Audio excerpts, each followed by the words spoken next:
Hello everyone, আসসালামু আলাইকুম। কেমন আছেন সবাই? আশা করি অনেক অনেক অনেক ভালো আছেন। বাহিরে প্রচুর বৃষ্টি হচ্ছে। আজকে আমি একটু ভিন্ন টাইপের কিছু নিয়ে এসেছি। আজকে একটা ব্লগ করব। ব্লগ বলতে আমি সকাল থেকে দুপুর পর্যন্ত কি কি করা হচ্ছে, কি কি রান্না হচ্ছে, দ্যাটস ইট। তো যাই হোক, আমি এক কাপ চা খেয়ে নিয়েছি। প্রথমেই শুরুতেই দেখলেন যে আমি মগে এক মগ রং চা নিয়ে নিয়েছি। এক মগ না, কম। এরপরে আমি এখন নাস্তা করব। এটা হচ্ছে নেহারি দিয়ে রুটি। এটা আমার এক বান্ধবী বানিয়ে নিয়ে এসেছিল, আমার একটা ফ্রেন্ড। তো আসলে আমরা প্রতিনিয়তই এরকম খাওয়া দাওয়া করে থাকি। আমার বাসায় ওরা অনেক কিছু বানিয়ে নিয়ে আসে। হয়তো বা এই বন্ধুত্বটা কতদিন থাকবে জানি না, তবে সবার প্রতি সবার ভালোবাসা আমি মনে করি আজীবন থাকবে। তো চলুন, বৃষ্টি যেহেতু, খিচুড়ি খেতে তো আর কোনো বাধা নেই। খিচুড়ি খেতেই হবে, বৃষ্টি মানেই খিচুড়ি, তাই না? তো যাই হোক, আমি চাল নিয়ে নিয়েছি।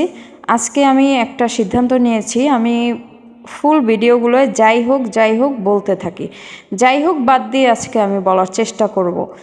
তো যাই হোক, দেখেছেন অবস্থাটা, সেই যাই হোক রয়েই যায়। তো ডাল দিয়ে দিলাম, মসুর ডাল দিয়ে দিলাম চালের মধ্যে। কারেন্ট ছিল না, আর ওয়েদার অনেক খারাপ, কালারটা কেমন যেন দেখাচ্ছিল, অন্ধকার। মুগ ডাল নিয়ে নিয়েছি। এখানে চাল আমি এক মগ নিয়েছি, বড় মগের বা বড় কাপ বলতে পারেন। আর মসুর ডাল হাফ কাপ নিয়েছি, মুগ ডাল হাফ কাপ নিয়েছি। ওকে, এটা আমি ভালোভাবে ধুয়ে ঝেড়ে নিচ্ছি। তো এখানে আমি দিয়ে দিচ্ছি একটি প্যানে তেল গরম করে। তো এই পর্যায়ে আমি এখন প্যানটা গরম হলে এর মধ্যে দিয়ে দেব কাঁচামরিচ এবং পেঁয়াজ কুচি। এখানে অন্য কোনো মশলা আমি অ্যাড করব না, এটা একদম নর্মাল রাইস টাইপের একটা খিচুড়ি বানাবো। এখানে দারচিনি, এলাচি বা যা আপনারা আদা বাটা, এগুলো আমি আসলে অ্যাড করব না। নর্মাল খাবো তো, তাই আর কি এগুলো দিতে চাচ্ছি না। তো যাই হোক, আপনারা চাইলে দিতে পারেন। এটা এভাবে এখন মিডিয়াম আছে ভেজে নিচ্ছি পেঁয়াজটা আর কি। দেখুন ভাজাটা কিন্তু মোটামুটি হয়ে যাচ্ছে, মানে একটু ব্রাউনিশ টাইপের কালার চলে আসছে। আমি এখন এর মধ্যে অ্যাড করে দেব 1 চা চামচ হলুদের গুঁড়া। আপনারা পরিমাণ অনুযায়ী হলুদের গুঁড়া দিয়ে দিবেন। তো আবারও আমি ভালোভাবে নেড়ে নিব। এবং এখানে অনেকে খিচুড়িতে মরিচের গুঁড়া অ্যাড করে না, কিন্তু আমি একটু অ্যাড করব, কারণ আমার একটু কালারফুল খাবার খেতে খুব ভালো লাগে। তাছাড়া মনে হয় কি মরিচের গুঁড়া না দিলে স্বাদটা একটু ডিফারেন্ট লাগে। যাই হোক, এটা যার যার রুচির ব্যাপার। আমি 1 চা চামচ মরিচের গুঁড়াও দিয়ে দিলাম। তো এটা আমি একটু ভেজে নিচ্ছি ভালোভাবে, হালকা করে এবং মিডিয়াম আঁচে এটা ভালো করে ভেজে নিচ্ছি। ভালো করে ভেজে না নিলে অবশ্যই একটা বাজে স্মেল আসবে। তো দেখুন ভাজা কিন্তু মোটামুটি কমপ্লিট, কালারটা কিন্তু অন্যরকম চলে আসছে। তো আমি এখন এর মধ্যে দিয়ে দিব আমার সেই ধুয়ে রাখা, ধুয়ে ঝেড়ে রেখেছি এটা চাল ডালের যে মিশ্রণটা, এটা আমি দিয়ে দেবো খিচুড়ির। ওকে, খিচুড়ি আসলে একটা কমন বিষয়, সবাই রান্না করতে পারে আমি মনে করি। তো আসলে তারপরও আমি শেয়ার করলাম, মানে আমি ডেইলি ব্লগ হিসাবে একটা ব্লগ করলাম। মানে এটা যে রান্না শেখাচ্ছি তেমনটা না, কারণ এই সহজ রান্না আমি জানি আমার প্রতিটা আপু অনেক সুন্দর করে রান্না করে। যাই হোক, এইটা ভালো করে ভেজে নিয়েছি। ভালোভাবে ভেজে নিলে চালটা ঝরঝরা হয়, রাইসটা একটার সাথে একটা পানি দেওয়ার পরে লেগে যাওয়ার ভয় থাকে না। এবং যারা সবসময় টেনশন থাকেন যে রাইসটা সম্ভবত নরম হয়ে যাবে, এই সেই, এগুলো আর কি হবে না। তো এর জন্য একটু ভালোভাবে ভেজে নিতে হবে। তো যাই হোক, আমি এখন এটার মধ্যে পানি অ্যাড করে দেব। পানি কিন্তু আমি গরম করে রেখেছিলাম, সেই গরম পানিটাই আমি দিয়ে দিয়েছি।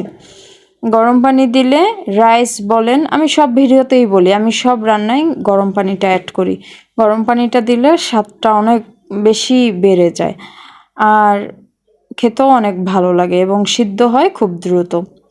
এই পর্যায়ে এখন আমি এটা ঢেকে রান্না করব। তবে ঢেকে রান্না করার আগে এর মধ্যে এখন আমি লবণ অ্যাড করে দিব। লবণ অ্যাড করা আমার কমপ্লিট। এখন ঢাকনা দিয়ে দিলাম, দেখি ঢাকনা খুলে কি অবস্থা। হ্যাঁ, প্রায় 15 মিনিট পর ঢাকনা খুলে এই অবস্থা। প্রপার রান্নাটি হয়নি, এখনও চাল রয়ে গিয়েছে, মানে আর একটু সিদ্ধ হবে। এত পরিমাণ ভাপ উঠতেছে যে ধোঁয়ায় আমার মোবাইলটা পুরা মনে হয় যেন মানে দেখা যাচ্ছে না কোনো কিছুই রান্নাঘর দিয়ে। তো যাই হোক, এখন আমি ভর্তার আইটেমে চলে যাচ্ছি। আজকে আমি এই খিচুড়ির সাথে বানাবো লইটা শুটকি ভর্তা এবং বেগুন ভর্তা। তো এই ভর্তা দুটার জন্য যা যা লাগতেছে: পেঁয়াজ, রসুন, বেগুন, লইটা শুটকি, শুকনো মরিচ, বিলাতি ধনেপাতা এবং পেঁয়াজ কুচি নিয়েছি আমি বেগুনটার জন্য। তো যাই হোক, আমি আস্তে আস্তে করে কড়াইয়ে সব ভেজে নিচ্ছি। শুধু ধনেপাতাটা বাদে সব বাকিগুলো আমি এভাবে ভেজে নিয়েছি। দেখুন ভাজা কিন্তু হয়ে গিয়েছে। লইটা শুটকিটা আমি কি সুন্দর করে মচমচা করে ভেজেছি। বেগুনগুলোকে কেটে আমি পাতলা করে ভেজে নিয়েছি। যাই হোক, এবারে আমি ব্লেন্ড করব। কোনটা ব্লেন্ড করতে পারি আগে? আসলে বেগুন ভর্তাটা আমার ব্লেন্ড করার দরকার নাই, ওটা হাত দিয়েই মাখা যাবে যেহেতু নরম জিনিস। আর লইটা শুটকিটা আমি ভর্তার জন্য শুটকিটা আমি দিয়ে দিলাম ব্লেন্ডারে। আপনারা চাইলে শিলপাটায়ও বেটে নিতে পারেন। আমি আবার বাপু খুব দ্রুত টাইপের মানুষ, আমার সব কিছু ঝটপট ভালো লাগে, হাতের কাছে দিয়ে মানে যত সহজে আমি করতে পারি সেটা করি। যাই হোক, এর মধ্যে আমি পেঁয়াজ রসুন ভাজা যে ছিল ওইটা আমি দিয়ে দিয়েছি। এখন আমি এর মধ্যে দিয়ে দেব শুকনো মরিচটা, ভেজে যে রেখেছিলাম শুকনো মরিচটা সেগুলো দিয়ে দিব। এবং এর মধ্যে আমি দিয়ে দেব পরিমাণ মতন লবণ। এটা আপনার যার যার মানে ইচ্ছা অনুযায়ী, এখানে কোনো আপনার নির্দিষ্টতা নেই বা কোনো বাধা বিপত্তি নেই। যাই হোক, আমি মরিচগুলো দিয়ে দিলাম। তো ব্লেন্ড করার পরে এই অবস্থা। আমি আসলে বেশিটা মানে বেশিটা মসৃণ করিনি, আমি একটু মিডিয়াম মিডিয়াম রেখেছি, এটা আমার খেতে বেশি ভালো লাগে। তো যাই হোক, একটা ফ্রিজে আমি নিয়ে নিয়েছি ভর্তাটা। এখন আমি আপনাদের বানিয়ে দেখাবো বেগুন ভর্তাটা। বেগুন ভর্তাটা বানাতে গেলেই আমার মনে হয় যে এখনই খেয়ে ফেলি এমনটা, মানে আমার বেগুন ভর্তা এমনিতেই খুব বেশি পছন্দ। তো যাই হোক, এখন আমি দেখাবো আপনাদের বেগুন ভর্তা। বেগুন ভর্তার জন্য সেই ভেজে রাখা মরিচ এবং বেগুন, পেঁয়াজ এবং ধনেপাতা নিয়ে নিয়েছি। তো যাই হোক, আমি আগে মরিচটাকে একটু ভেঙে নিচ্ছি। মরিচ ভাঙতে গেলেই যত জ্বালা আমার। হ্যাঁ, একটা আপু কমেন্ট করছিল যে আপনি হ্যান্ড গ্লোভস পরে নেন। আসলে ওগুলো দিয়ে আমি কাজ করতে কেন যেন আমার বেশি একটা কমফোর্ট মনে হয় না। তো যাই হোক, আমি পেঁয়াজগুলো দিয়ে, আর এখানে ভাজা পেঁয়াজের চেয়ে কাঁচা পেঁয়াজটা আমার কাছে খেতে বেশি ভালো লাগে বেগুন ভর্তায়। এখন আমি দিয়ে দিলাম একটু সরিষার তেল। আপনারা চাইলে সরিষার তেল দিবেন, না চাইলে না দিবেন, তবে দিলে আমার মনে হয় খুব বেশি ভালো লাগে। দেখুন তো, এই যে মরিচ মাখা ভর্তা দিয়েই তো এক প্লেট ভাত খেয়ে ফেলা যায়। তো যাই হোক, এবার আমি বেগুনটা দিয়ে দিয়েছি। এখন ভালোভাবে এটাকে মেখে নিচ্ছি, খুব দ্রুতভাবে মেখে নিচ্ছি। আজকে প্রচণ্ড হাত জ্বালা পোড়া করবে আমি জানি, কিন্তু কি করার আছে, ভর্তা তো খেতেই হবে, ভর্তা ছাড়া কি চলা যায় নাকি। তো ভালোভাবে মেখে নিলাম। এখন আমি দুটো মানে অন্য যেই প্লেটে ভর্তাটা রেখেছি লইটা শুটকির ভর্তাটা, ওইখানে আমি এইটাও রেখে আপনাদের দেখাচ্ছি যে আসলে কেমনটা লাগতেছে দেখতে। আসলে দেখতে যে জিনিস সুন্দর না, সে জিনিস আমি মনে করি খেতেও সুন্দর না। কারণ ভক্তি জিনিসটা খুবই বড় একটা বিষয়। দেখুন তো কেমন লাগতেছে, কমেন্ট করে অবশ্যই জানাবেন। আমি মনে করি যে মানে একটা প্রপার কালার যে দরকার ভর্তার, সেটা চলে আসছে। অন্যদিকে খিচুড়িটা তো সেই বসালাম, আর তো বললেন না কেউ যে আসলে পুড়ে যাচ্ছে নাকি খিচুড়িটা নরম হয়ে যাচ্ছে। যাই হোক, আপুরা মজা করতেছি। হ্যাঁ, খিচুড়িটা অলমোস্ট ডান। এখন জাস্ট সার্ভ করে মানে খাওয়ার পালা। আমার কিন্তু বুঝছেন খুব লোভ হচ্ছে আপুরা। তো অবশ্যই অবশ্যই আপনারাও কিন্তু এটা বাসায় ট্রাই করতে পারেন, ঝটপট খিচুড়ি।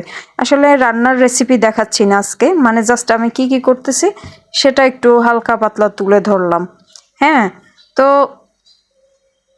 অন্যদিকে আর একটা কাজ করতেছি, আমি একটা ডিম, একটা না দুটো ডিম ভেজে নেব। ডিমের জন্য আমি সেই পোড়া মরিচ, দেখেন কি অবস্থা, মরিচ ডলতে ডলতে জীবনটা শেষ আমার আজকে। তো সেই মরিচটা ভালোভাবে ভেঙে নিচ্ছি। তো আমি আবার কাঁচামরিচের চেয়ে শুকনো মরিচ দিয়ে ডিম ভাজি করলে আমার বেশি ভালো লাগে। তো অবশ্যই আপনারা ট্রাই করে দেখতে পারেন, হয়তো অনেকেই খেয়েছেন। তো এখন আমি ডিমটা দিয়ে দিলাম। আজকে মনে হয় যাই হোক কথাটা আসলেই একটু কম বলতেছি আমার এখন আবার মনে পড়ে গেল। তো দুটো ডিমই দিয়ে আমি ভালোভাবে এটাকে ফেটিয়ে ভেজে দেখাচ্ছি। আসলে ডিম ভাজি কে না করতে পারে, তাই না? আমার ছেলেও ডিম ভাজি করতে পারে। এটা কোনো দেখানোর বিষয় না, জাস্ট আমি ভিডিওটা আর কি একটু মানে শো আপ করলাম আপনাদের সামনে। তো এখন ডিমটা ভাজার জন্য আমি একটা কড়াই দিয়ে দিয়েছি। তো কড়াইটা গরম হচ্ছে, তেলটা গরম হচ্ছে, এখন এই পর্যায়ে ডিমটা দিয়ে দিলাম। ঘেরান বের হয়ে গেল রে, কি সুন্দর না ভাজা ডিমের গন্ধটা অনেক সুন্দর। এই যে দেখুন, বাবা বাবা, উল্টাতে কি পারা যায়? এই আপনারা কমেন্ট করে জানান তো, ডিম উল্টাতে গেলে কার কার কলিজাটা ধপধপ করে? আমার তো সব সময় করে, এত বছরের সংসার তারপরেও আমার ভয় লাগে। উফ, চলে চলে এসেছি খিচুড়ি নিয়ে। কে কে খাবেন? প্লিজ প্লিজ কেউ লোভ দিবেন না, হ্যাঁ। জাস্ট দেখুন, মানে কালারটা জাস্ট দেখুন, কি সুন্দর না? মাশাল্লাহ মাশাল্লাহ, আল্লাহ জানে কতটুকু সুস্বাদু হয়েছে। সব সময় তো নিজের প্রশংসা নিজে করি, অনেক ভালো হয়েছে হ্যান ত্যান। আপনারা বাসায় বানিয়ে খেয়ে এইভাবে তারপর কমেন্ট করেন যে আসলে কতটুকু ভালো হয়েছে। অবশ্যই ভিডিওটা ভালো লাগলে একটু সাবস্ক্রাইব করে দিয়েন যদি ভালো লাগে, আর সবসময় আমার পাশেই থাকবেন, প্রতিদিন ভিডিও বা ব্লগ পেয়ে যাবেন আপনারা। তো আমি প্রথমেই খাবো লইটা শুটকির ভর্তাটা। আসলে লইটা শুটকি আমার এমনিতেই খুব ভালো লাগে, কারণ ওই যে এই শুটকিটার মধ্যে কোনো অভক্তি আমার আসে না আসলে অন্যান্য শুটকির প্রতি যতটা আসে। বিসমিল্লাহির রহমানির রহিম। ঝাল গরম খিচুড়ি পুরা মানে জমে গিয়েছে, সত্যি অসাধারণ। একটু শশা কামড় দিয়ে দেখি তো, বাহ, পুরো মুখটা ভরে গিয়েছে। পুরো যাই হোক, একটু এখন আমি বেগুন ভর্তা ট্রাই করব। এইটা দেখি কি অবস্থা, এটা তো আমার প্রিয় একটা জিনিস, বেগুন ভর্তা। আলহামদুলিল্লাহ, এটাও অনেক পারফেক্ট ছিল। আর বিলাতি ধনেপাতা দিলে এমনিতেই সব কিছুর ঘেরান সুগন্ধি একদম অন্যরকম, স্বাদটাই পুরা পাল্টাই দেয়। তো যাই হোক, এখন আমি ডিম আর খিচুড়ি একটু খেয়ে দেখি। উফ, ও তো মনে হয় যেন মানে কি বলবো, মানে ভাষা নাই, দেখেই এত সুন্দর।